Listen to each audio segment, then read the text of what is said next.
ಇತ್ತೀಚಿನ ಸಂಚಿಕೆಗಳನ್ನು ಜಾಹೀರಾತಿನ ಕಿರಿಕಿರಿ ಇಲ್ಲದೆ ನೋಡಿ.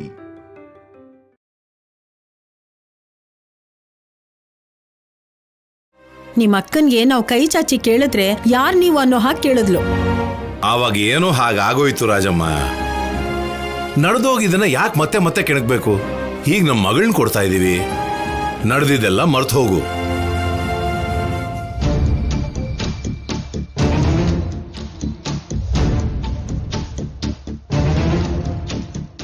ಹಳ್ಳಿಯ ಬರ್ತಿದ್ದಾನೆ, ನೀನೇನ್ ಮಾತಾಡ್ಬೇಡ ರಾಜಮ್ಮ.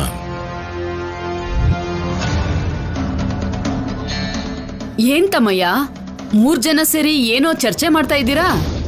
ಅದೇನಿಲ್ಲಕ್ಕ, 1 ನಿಮಿಷ.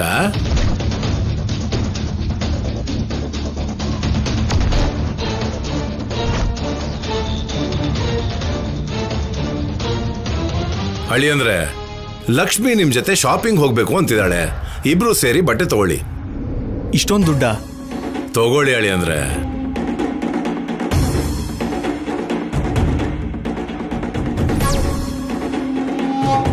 ಬಟ್ಟೆ ರೇಟ್ ಜಾಸ್ತಿ ಆಗಿದೆ ಸಿದ್ದು. ಈ ದುಡ್ಡಿಗೆ ಸರಿಯಾಗಿ ಖರ್ಚು ಮಾಡಿದ್ರೆ 5 ಜೊತೆ ಬಟ್ಟೆ ಕೂಡ ಬರೋದಿಲ್ಲ. ಇವಾಗ ಯಾಕೆ ಬಿಡಿ ಮಾವಯ್ಯ, ಎಂಗೇಜ್ಮೆಂಟ್ ಟೈಮಲ್ಲಿ ತಗೋತೀವಿ. ಎಂಗೇಜ್ಮೆಂಟ್ಗೆ ಮದುವೆಗೆ ಇನ್ನೂ ಅಷ್ಟು ದುಡ್ಡು ಹಾಕಿ ತಗೊಳ್ಳೋಣ ಬಿಡಿ ಹೇಳಿ ಅಂದ್ರೆ. ಸದ್ಯಕ್ಕೆ ನನ್ನ ಮಗಳು ಬಾಯಿ ಬಿಟ್ಟು ಕೇಳಿದಾಳೆ, ನೀವಿಬ್ರು ಹೋಗಿ ಬನ್ನಿ. ಲಕ್ಷ್ಮಿ ಆಸೆ ಪಡ್ತಿದ್ದಾಳಂತೆ ಕಣೋ.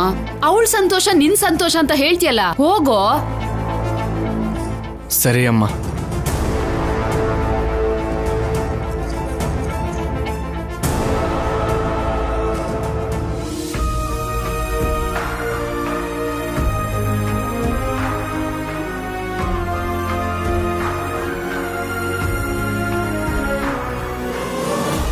ಎಷ್ಟೇ ಬೈದ್ರು, ಎಷ್ಟೇ ಕೋಪ ಮಾಡಿಕೊಂಡ್ರು ನನ್ನ ಮೇಲಿನ ಪ್ರೀತಿ ಮಾತ್ರ ನಿನಗೆ ಕಡಿಮೆ ಆಗಲ್ಲ ಕಲ್ಯಾಣಿ.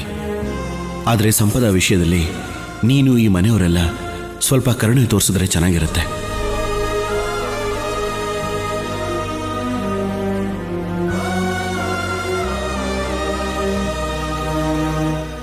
ಆಫೀಸರ್, ಪಾಲಿಶ್ ಮಾಡಾಯ್ತು. Thank you.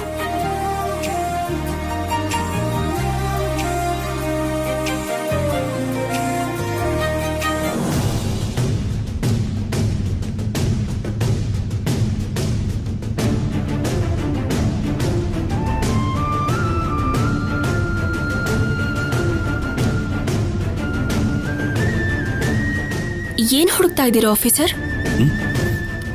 ಏನಿಲ್ಲ ಹೇಳಿ, ಪರವಾಗಿಲ್ಲ. ಸಂಪದ ಕಾಣಿಸ್ತಿಲ್ವಲ್ಲ, ಅದಕ್ಕೆ. ನಾನು ಮನೆಯಿಂದ ಆಚೆ ಕಳಿಸ್ಬಿಟ್ಟಿದ್ದೀನೇನೋ ಅಂತ ಅನುಮಾನನಾ? ಹಾಗಲ್ಲ. ಸಂಪದ, ಟಿಫನ್ ಮಾಡಿದ್ಯಾ? ಇಲ್ಲ ರೀ, ಮಾಡ್ತೀನಿ. ಕೇಳಿದ್ದಕ್ಕೆ ತುಂಬಾ ಥ್ಯಾಂಕ್ಸ್ ರೀ. ರಾತ್ರಿ ಎಲ್ಲ ಚಳಿ, ಸೊಳ್ಳೆಗೆ ಬೇರೆ ಸರಿಯಾಗಿ ನಿದ್ದೆನೇ ಬರಲಿಲ್ಲ. ಆದರೂ ಈ ನೋವನ್ನೆಲ್ಲ ಇವಾಗ ನೀವು ಕೇಳಿದ ಮಾತಿಗೆ ಮರ್ತು ಹೋದೆ. ಸಾರಿ ಸಂಪದ, ಅಮ್ಮನ ಬಗ್ಗೆ ನಿನಗೆ ಗೊತ್ತಿರೋದೇ ಅಲ್ವಾ, ಅದಕ್ಕೆ ನಾನೇನು ಮಾತಾಡೋಕ್ಕಾಗಲಿಲ್ಲ. ಅಯ್ಯೋ, ನೀವು ನನಗೆ ಸಾರಿ ಹೇಳೋದು ಯಾಕ್ರಿ? ಅಷ್ಟಕ್ಕೂ ನಾನು ಮಾಡಿರೋ ತಪ್ಪುಗಳಿಗೆ ನನ್ನನ್ನು ಬೇರೆಯವ್ರಂತೂ ಕ್ಷಮಿಸಲ್ಲ. ಆದರೆ ನೀವು ದೊಡ್ಡ ಮನಸ್ಸು ಮಾಡಿ ಕ್ಷಮಿಸಿ ಮನೇಲಿರೋದಕ್ಕೆ ಆಶ್ರಯ ಕೊಟ್ಟಿದ್ದೀರಾ. ಅಷ್ಟಕ್ಕೂ ನನ್ನನ್ನು ಈ ಮನೇಲಲ್ಲ, ಕೊಟ್ಟಿಗೆಲಿರೋ ಅಂದ್ರೂ ಇರ್ತೀನ್ರಿ. ಸಂಪದ, ನೀನು ತಪ್ಪು ಮಾಡಿದ್ಯಾ, ಅದು ತಪ್ಪು ಅಂತ ತಿಳ್ಕೊಂಡು ಪಶ್ಚಾತ್ತಾಪ ಪಡ್ತಿದ್ಯಾ.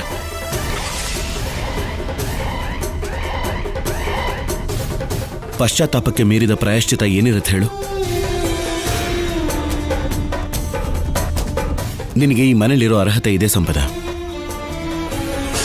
ನಿನ್ನ ನೀನು ಕಡಿಮೆ ಅನ್ಕೋಬೇಡ.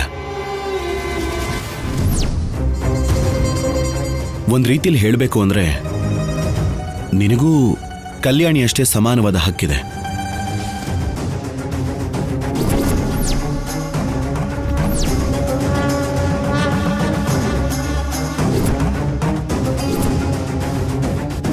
ಸಾಕು ರೀ, ಈ ಮಾತು ಸಾಕು. ನೀವು ನಂಗೆ ಹೆಂಡತಿ ಸ್ಥಾನನ ಕೊಟ್ಟರು, ಎಷ್ಟೇ ಪ್ರೀತಿಯಿಂದ ನೋಡ್ಕೊಂಡ್ರು, ನನ್ನ ಸ್ಥಾನನ ನಾನು ಕಳ್ಕೊಂಡಿದ್ದೀನಿ. ಅಬ್ಬಬ್ಬಬ್ಬಬ್ಬಬ್ಬಬ್ಬ, ಏನ್ ಮೊಸಳೆ ಕಣ್ಣೀರು ಹಾಕ್ತಿದ್ಯೆ? ಲೋ ಶೌರ್ಯ, ಇವಳು ಮಾಮೂಲಿ ನಟಿ ಅಲ್ಲ ಕಣೋ. ಹೆಣ್ಣಿನ ಕಣ್ಣೀರು ಗಂಡಿಗೆ ಶಾಪ ಅಂತಾರೆ. ಹಾಗಂತ ಇಂಥ ಮೊಸಳೆ ಕಣ್ಣೀರಿಗೆಲ್ಲ ನೀನು ಕರ್ಗ ಹೋಗ್ಬೇಡ, ಹುಷಾರು.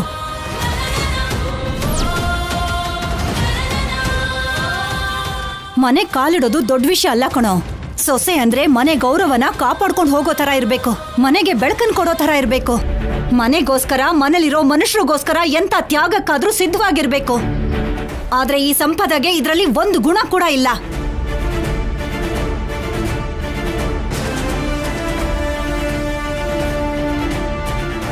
ಈ ವಿಷಯಗಳಲ್ಲಿ ಇವಳಿಗಿಂತ ಕಲ್ಯಾಣಿ 1000 ಪಾಲು ಬೆಟರ್.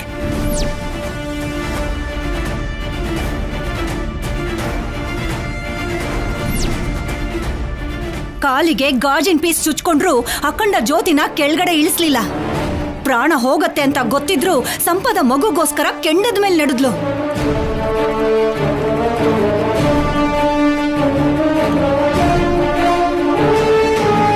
ಇದೆಲ್ಲದಕ್ಕಿಂತ ಮುಖ್ಯವಾಗಿ ಸಂಪದ ತರ ಮನೆ ಹಾಳು ಮಾಡೋ ಕೆಲಸ ಮಾಡಿಲ್ಲ ಅವಳು.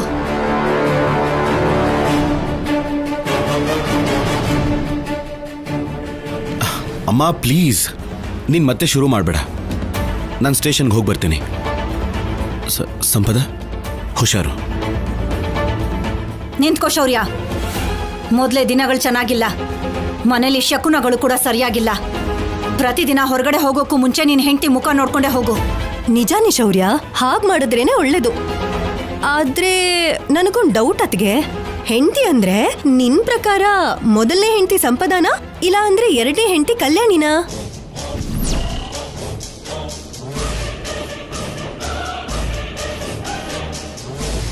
ಪೆದ್ದಿನೇ ಆಗಿದ್ರು ಒಳ್ಳೆ ಡೈಲಾಗೆ ಹೊಡೆದೆ.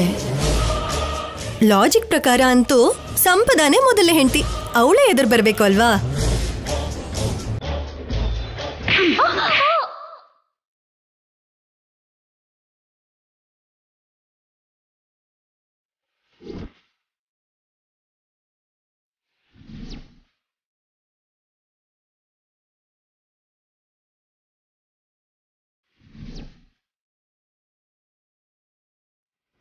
ಸಾಯಿಸ್ಬಿಡ್ತೀನಿ ಪ್ರತಿಯೊಂದ್ರಲ್ಲೂ ತಕತೈ ಅಂತ ಅಡ್ಡ ಬಂದ್ರೆ. ನಾನೇನಂದೆ ಅತ್ಗೆ? ನಿಜಾನೇ ಅಲ್ವಾ ಹೇಳಿದ್ದು? ಸಾಕು, ಬಾಯ್ ಮುಚ್ಚೆ. ಹೆಂಡತಿ ಅಂದ್ರೆ ಗಂಡನ್ ಮನೆ ಮರ್ಯಾದೆ ತೆಗೆದು ಹೋಗೋಳಲ್ಲ. ಗಂಡನೇ ಪ್ರಾಣ ಅಂತ ಬದುಕೋಳು. ಗಂಡನ್ನ ತನ್ನ ಕಣ್ಣಲ್ಲಿಟ್ಕೊಂಡು ನೋಡ್ಕೊಳ್ಳೋಳು. ಕಲ್ಯಾಣಿ, ಇವತ್ತಿಂದ ಶೌರ್ಯ ಮನೆಯಿಂದ ಆಚೆ ಹೋಗುವಾಗ ನೀನು ಅವನ್ ಕಣ್ಮುಂದೆ ಬರಬೇಕು.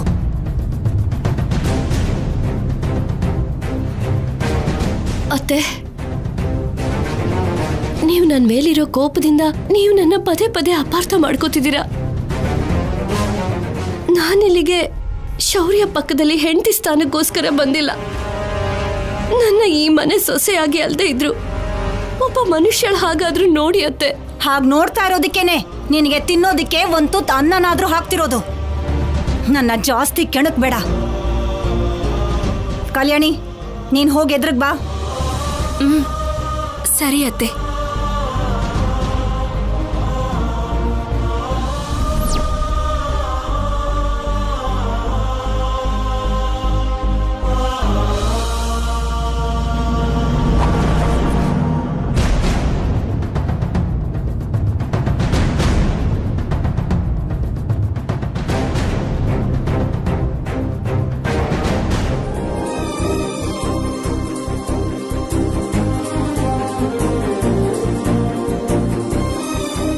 ದಮಯಂತಿ, ಈಗ್ಲಾದ್ರೂ ಕಲ್ಯಾಣಿನ ಅರ್ಥ ಮಾಡ್ಕೊಂಡಿಯಲ್ಲ ನೀನು. ಈ ದಿನಕ್ಕೋಸ್ಕರನೇ ನಾನು ಎಷ್ಟು ದಿವಸಗಳಿಂದ ಕಾಯ್ತಿದ್ದೆ. ನಿನ್ ಸಂತೋಷನ ಸ್ವಲ್ಪ ಕಡಿಮೆ ಮಾಡ್ಕೊಳಮ್ಮ ಅನುಪಮ. ನಾನೇನ್ ಕಲ್ಯಾಣಿನ ಪೂರ್ತಿಯಾಗಿ ನನ್ ಸೊಸೆ ಅಂತ ಒಪ್ಕೊಂಡಿಲ್ಲ. ನಿನ್ನ ಮಗಳಿಗೆ ಸಪೋರ್ಟ್ ಮಾಡೋದಕ್ಕೆ ಕಾರಣ ಈ ಸಂಪದ ಅನ್ನೋ ಅನಿಷ್ಟ ಮತ್ತೆ ನನ್ ಮಗನಿಗೆ ಗಂಟು ಹಾಕೋಬಾರ್ದು ಅಂತ ಕಲ್ಯಾಣಿನ ಎದುರುಗ್ ಬಾ ಅಂದೆ. ಹಾಗಂತ ನೀನ್ ಅಂದ್ಕೊಳ್ತಾ ಇದೀಯಾ? ಇದು ಸಂಪದನ್ ಮೇಲಿರೋ ಪ್ರೀತಿಯಿಂದಲ್ಲ, ಈ ಮನೆ ಸೊಸೆ ಕಲ್ಯಾಣಿ ಮೇಲೆ ನಿನಗಿರೋ ಗೌರವದಿಂದ ಅಷ್ಟೇ.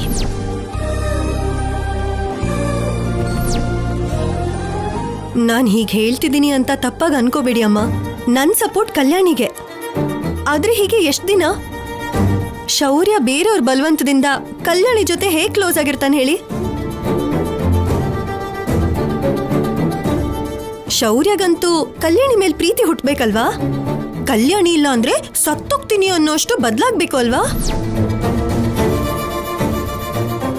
ಕಲ್ಯಾಣಿದು ನಿಜವಾದ ಪ್ರೀತಿ ಇದು ಆದಷ್ಟು ಬೇಗ ನಿಮ್ಗೆಲ್ಲ ಅರ್ಥವಾಗುತ್ತೆ.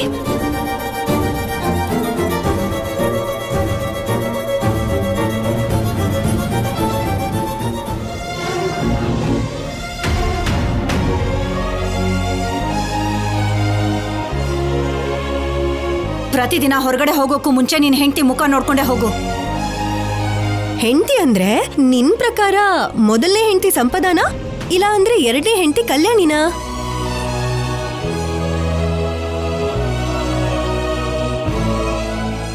ನಿಮ್ಮಪ್ಪ ಏನೋ ಕಂದ ನಿಮ್ಮಮ್ಮನ ಥರಾನೇ ಹಾಗೆ ಬದಲಾಗ್ತಿದ್ದಾರೆ.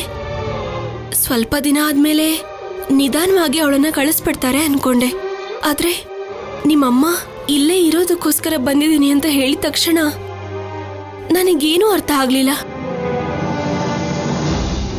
ಅಷ್ಟಕ್ಕೂ ನಿಮ್ಮಪ್ಪಂಗೆ ನನ್ ಮೇಲೆ ಪ್ರೀತಿ ಇದೆಯಾ ಕಂದ? ನಿಮ್ಮಮ್ಮ ಇಲ್ದೇ ಇರೋ ಅಷ್ಟು ದಿನ ಪ್ರೀತಿ ಅಂದ್ರೆ ಹೀಗಿರುತ್ತಾ ಅನ್ನೋ ಹಾಗೆ ನೋಡ್ಕೊಂಡ್ರು. ನಿಮ್ಮಮ್ಮ ಬಂದ ತಕ್ಷಣ ಸಂಪೂರ್ಣವಾಗಿ ಬದಲಾಗೋಗಿದ್ದಾರೆ. ಮುಂಚೆ ಇದ್ದ ಹಾಗೆ ನನ್ ಜೊತೆ ಪ್ರೀತಿಯಿಂದ ಇರ್ತಿಲ್ಲ. ಕೊನೆಗೆ ನಿಮ್ಮಜ್ಜಿ ಹೇಳೋವರೆಗೂ ನನ್ನ ಎದುರುಗಡೆ ಬರೋಕ್ ಬಿಡ್ಲಿಲ್ಲ.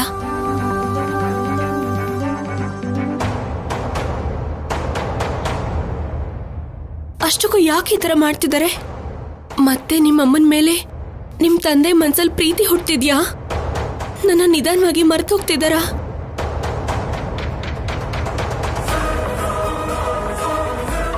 ನಿಮ್ಮಪ್ಪಂಗಿಂತ ನೀನ್ ತುಂಬಾ ಗ್ರೇಟ್ ಕಂದ.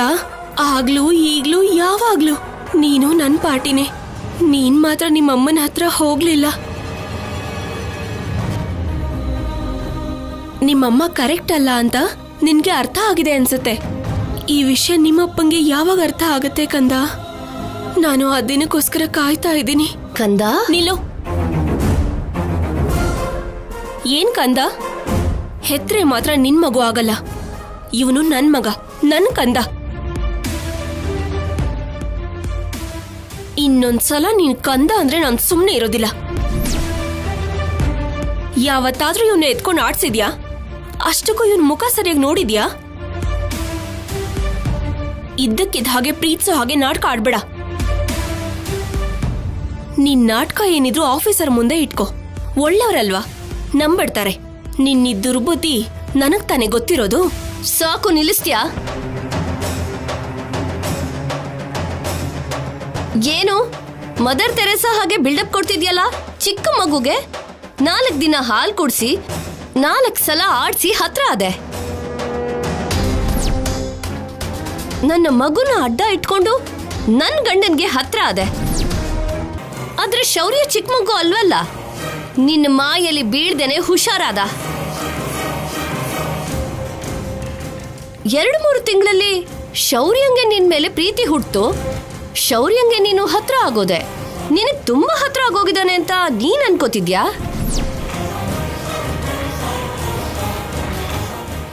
ಅದೇ ಶೌರ್ಯನ್ ಜೊತೆ ನಾನು 2 ವರ್ಷ ಸಂಸಾರ ಮಾಡಿದೀನಿ. ಮತ್ತೆ ನನ್ ಮೇಲೆ ಶೌರ್ಯಂಗೆ ಎಷ್ಟು ಪ್ರೀತಿ ಇರ್ಬೇಕು? ನಾನ್ ಶೌರ್ಯನ ಎಷ್ಟು ಅರ್ಥ ಮಾಡ್ಕೊಂಡಿದೀನಿ. ಅಷ್ಟೆಲ್ಲ ಅರ್ಥ ಮಾಡ್ಕೊಂಡಿರೋಳೆ ಆಗಿದ್ರೆ ಶೌರ್ಯ ನಿನ್ನ ಎಷ್ಟು ಪ್ರೀತಿ ಮಾಡ್ತಿದ್ದ ಅಂತ ಗೊತ್ತಿದ್ದು ಆ ಸಿದ್ದು ಜೊತೆ ಹೇಗೆ ಹೊರಟೋದೆ? ನಾಚಿಕೆ ಆಗಲ್ವಾ ನಿನ್ನೆ? ಅಜ್ಜಿ, ಸಂಪದಾಗೆ ಹೊಡಿಬೇಡಿ.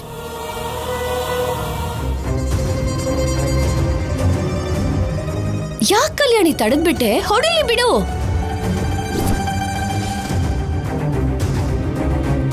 ನೀನ್ ನನ್ನ ಹೊಡಿಯಕ್ ಬಿಡೋದಿಲ್ಲ. ಯಾಕೆ ಅಂದ್ರೆ ನೀನ್ ತುಂಬಾ ಇಂಟೆಲಿಜೆಂಟ್ ಅಲ್ವಾ? ನನ್ ಮೇಲೆ ಯಾರಾದ್ರೂ ಕೈ ಮಾಡಿದ್ರೆ ಶೌರ್ಯ ಫಸ್ಟ್ ನಿನ್ನ ಬಿಟ್ಬಿಡ್ತಾನೆ.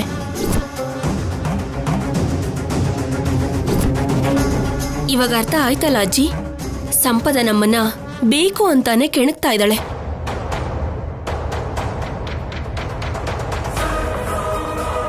ಆಫೀಸರ್ ಹತ್ರ ನಮ್ಮನ್ನ ಕೆಟ್ಟವರಾಗಿ ಮಾಡಿ ಅವ್ರ ಹತ್ರ ಸಿಂಪದಿ ಗಿಟ್ಟಿಸ್ಕೊಂಡು ಹತ್ರ ಆಗೋದಕ್ಕೆ ನೋಡ್ತಾ ಇದ್ದಾಳೆ.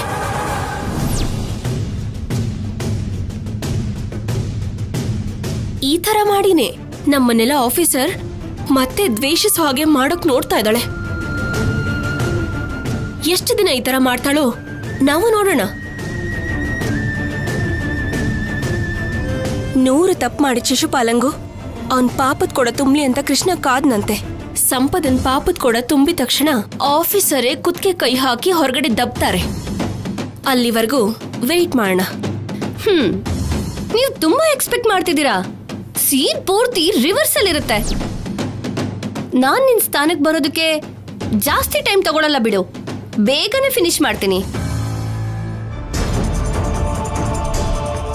ಎಷ್ಟು ಕೊಬ್ಬು ಬಂದಿದೆ ಇವಳಿಗೆ. ಹೇಗ್ ಬಂತು, ಯಾರನ್ನ ನೋಡ್ಕೊಂಡು? ಶೌರ್ಯ ಅಮ್ಮ, ಶೌರ್ಯನೇ ಅವಳಿಗಿರೋ ಬಲ. ಶೌರ್ಯನ್ ಮುಂದೆ ಬದಲಾಗಿರೋ ತರ ನಾಟಕ ಮಾಡ್ತಾ ಇದ್ದಾಳೆ ಇವಳು. ಸಂಪದ ಎಂಥವಳು, ಅವಳ ನಡವಳಿಕೆ ಎಂಥದ್ದು ಅಂತ ಶೌರ್ಯನಿಗೆ ಗೊತ್ತಾಗೋವರೆಗೂ ಇವಳು ಹೀಗೆ ನಾಟಕ ಮಾಡ್ತಿರ್ತಾಳೆ. ಏನಾದರೂ ಆಗ್ಲಿ, ಸಂಪದನ್ ಬಗ್ಗೆ ಶೌರ್ಯನಿಗೆ ಗೊತ್ತಾಗ್ಲೇಬೇಕು.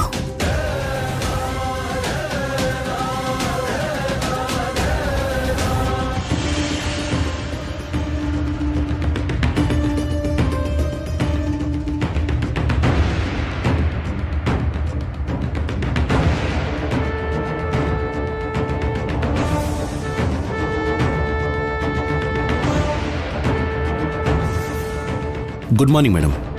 ಗುಡ್ ಮಾರ್ನಿಂಗ್ ಶೌರ್ಯ, ಹೇಗಿದ್ಯಾ? Good madam. ನೀವು? As usual, tension, pressure. ನಮ್ಮ ಜಾಬಲ್ಲಿ ಅದೆಲ್ಲ ಕಾಮನ್ ಅಲ್ವಾ madam? Yes, you are right. ನಿನ್ನನ್ನು ಇಲ್ಲಿ ವೇಟ್ ಮಾಡಿಸೋದಕ್ಕೆ ರೀಸನ್, ನಿನ್ನೆ ನಮ್ಮ ಕಾನ್ಸ್ಟೇಬಲ್ ನಿಮಗೆ ಫೈಲ್ ತಂದು ಕೊಟ್ರಲ್ವಾ? ಹೌದು ಮೇಡಮ್. ಅದು ತುಂಬಾ ಇಂಪಾರ್ಟೆಂಟ್. ಫಾಸ್ಟ್ ಆಗಿ ಸ್ಟಡಿ ಮಾಡಿ, ಫುಲ್ ಆಗಿ ಡೀಟೇಲ್ಸ್ ಚೆಕ್ ಮಾಡಿ, ಸೈನ್ ಮಾಡಿ ನನಗೆ ಕಳಿಸು. ಆಮೇಲೆ ನಾನು ಸ್ಟಡಿ ಮಾಡಿ ಮಿನಿಸ್ಟರ್ ಕಳಿಸ್ತೀನಿ. Sure madam. ಓಕೆ. ಕೇಳೋದು ಮರ್ತು ಹೋದೆ. ಹೇಗಿದೆ ಮ್ಯಾರೇಜ್ ಲೈಫ್? ನಿನ್ನ ವೈಫು ಮಗು ಹೇಗಿದ್ದಾರೆ? ಗುಡ್ ಮೇಡಮ್, ಚೆನ್ನಾಗಿದ್ದಾರೆ. ಸರಿ, ಹಾಗಾದ್ರೆ ನಾಳೆ ಫೈಲ್ಗೋಸ್ಕರ ನಿಮ್ಮ ಮನೆಗೆ ಬರ್ತೀನಿ. ಕೆಲಸದ ಜೊತೆಗೆ ನಿನ್ನ ವೈಫ್ನ, ಅಮ್ಮನ್ನ ಮಾತಾಡಿಸ್ದ ಹಾಗಾಗತ್ತೆ. ಓ ಗಾಡ್, ಮೇಡಮ್ಗೆ ನನ್ನ ಹೆಂಡತಿ ಕಲ್ಯಾಣಿ ಅಂತ ಮಾತ್ರ ಗೊತ್ತು. ಈಗ ಮನೇಲಿ ಸಂಪದ ನೋಡಿದ್ರೆ ಅವಳು ನನ್ನ ಹೆಂಡತಿ ಅಂತ ಗೊತ್ತಾದ್ರೆ ತುಂಬ ವರ್ಸ್ಟ್ ಆಗಿರುತ್ತೆ. ಶೌರ್ಯ, ಏನು ಯೋಚನೆ ಮಾಡ್ತಿದ್ಯಾ? ಏನಿಲ್ಲ ಮೇಡಮ್, ನಾಳೆ ಮೇ ಬಿ ನನ್ನ ವೈಫ್ ಇರಲ್ಲ ಅನ್ಸುತ್ತೆ, ಊರಿಗೆ ಹೋಗ್ತೀನಿ ಅಂತಿದ್ಲು. ಅದ್ರ ಬಗ್ಗೆನೇ ಯೋಚನೆ ಮಾಡ್ತಿದ್ದೆ. ಹೌದಾ? ಓಕೆ. ನಾನು ಫೈಲ್ ತರ್ತೀನಿ ಬಿಡಿ ಮೇಡಮ್. ನನ್ನ ವೈಫ್ ಊರಿಂದ ಬರ್ತಿದ್ದ ಹಾಗೆ ನಾನೇ ಕಾಲ್ ಮಾಡಿ ಹೇಳ್ತೀನಿ. It's okay. ಮತ್ತೆ ಹೇಳ್ತಿದ್ದೀನಿ, ಆ ಫೈಲ್ ವೆರಿ ಇಂಪಾರ್ಟೆಂಟ್. ಸರಿಯಾಗಿ ಚೆಕ್ ಮಾಡು. ಸರಿ ಮೇಡಮ್.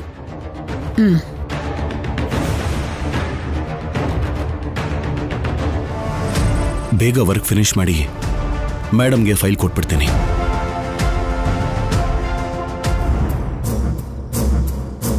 ಲಾಭ ಇಲ್ಲ. ದಮಯಂತಿ ಅತ್ತೆನ ಅನುಪಮಮ್ಮ ಅವ್ರನ್ನ ನೋಡ್ಕೊಂಡು ಕಲ್ಯಾಣಿ ತುಂಬಾ ಓವರ್ ಮಾಡ್ತಿದ್ದಾಳೆ. ಶತ್ರುಗಳು ಬಲ ಪಡೆಯೋದ್ರೊಳಗಡೆ ಮತ್ತೆ ಚೇತರಿಸ್ಕೊಳಕ್ಕಾಗದಿರೋಷ್ಟು ಏಟ್ ಕೊಡ್ಬೇಕು. ಇದು ರಾಜನೀತಿ. ಅದನ್ನ ಈಗ್ಲೇ ನಿನ್ ಮೇಲೆ ಪ್ರಯೋಗಿಸ್ತೀನಿ ಕಲ್ಯಾಣಿ.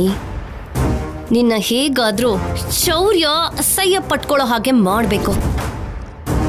ನನಗ್ ನೀವು ಹೊಡೆದ್ರಿ, ಬೈದ್ರಿ ಅಂದ್ರೆ ಒಳ್ಳೇದೇ ಆಯ್ತು ಅಂತ ದಮಯಂತಿ ಅತ್ತೆ ಖುಷಿ ಪಡ್ತಾಳೆ. ಶೌರ್ಯ ಏನು ಅನ್ನೋದಿಲ್ಲ. ಅದಕ್ಕೆ ಈ ಸಲ ಶೌರ್ಯನ್ನ, ದಮಯಂತಿ ಅತ್ತೆನ ಇಬ್ಬರನ್ನೂ ನಿನಗ್ ರಿವರ್ಸ್ ಆಗೋ ಹಾಗೆ ಮಾಡ್ತೀನಿ. ಯಾವ ಫೈಲನ್ನ ನನ್ನ ಕೈಯಿಂದ ನೀನ್ ಕಿತ್ಕೊಂಡ್ಯೋ ಅದೇ ಫೈಲಿಂದಾನೇ ನಿನಗ್ ಬಯಸ್ತೀನಿ.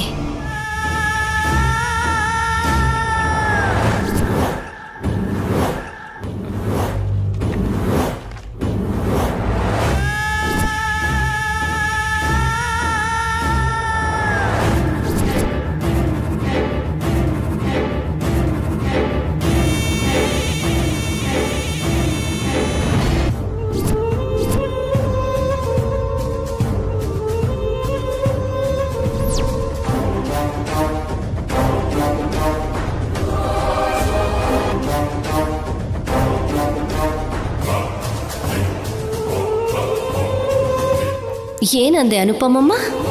ನಿನ್ನ ಮಗಳ ತಂಟೆಗೆ ಬಂದ್ರೆ ಸಾಯಿಸ್ಬಿಡ್ತೀಯಾ? ಇವಾಗ ನಾನು ಡೈರೆಕ್ಟ್ ಆಗಿ ಬರ್ತಿಲ್ಲ. ಶೌರ್ಯನ, ದಮಯಂತಿ ಅತ್ತೆನ ನಿಮ್ಮ ಮಗಳ ಕಡೆ ಡೈವರ್ಟ್ ಮಾಡ್ತಿದ್ದೀನಿ.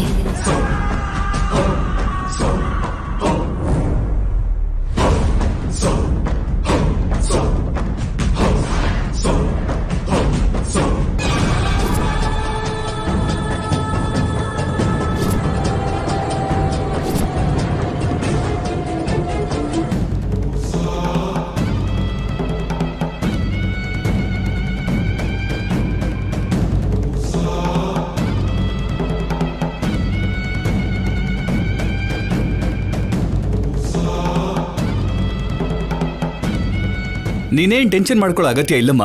ಈ ಸುತ್ತಮುತ್ತ ಅಷ್ಟೇ ಅಲ್ಲ, ಅಕ್ಕಪಕ್ಕ ರಾಜ್ಯದಲ್ಲೂ ಇಷ್ಟು ಚೆನ್ನಾಗಿ ಎಲ್ಲೂ ಇರಲ್ಲ.